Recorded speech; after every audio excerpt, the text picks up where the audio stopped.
টানা দুদিনের বৃষ্টিতে জলের তলায় চলে গেল বাঁকুড়ার মানকানালি সেতু। দুর্ভোগে পড়েছেন স্থানীয়রা।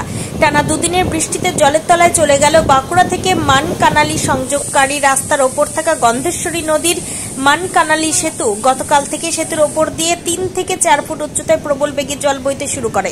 এর ফলে ওই সেতুর ওপর দিয়ে যাতায়াত বন্ধ হয়ে যায়। বিচ্ছিন্ন হয়ে পড়ে মানকানালি গ্রাম পঞ্চায়েতের বিস্তীর্ণ এলাকা।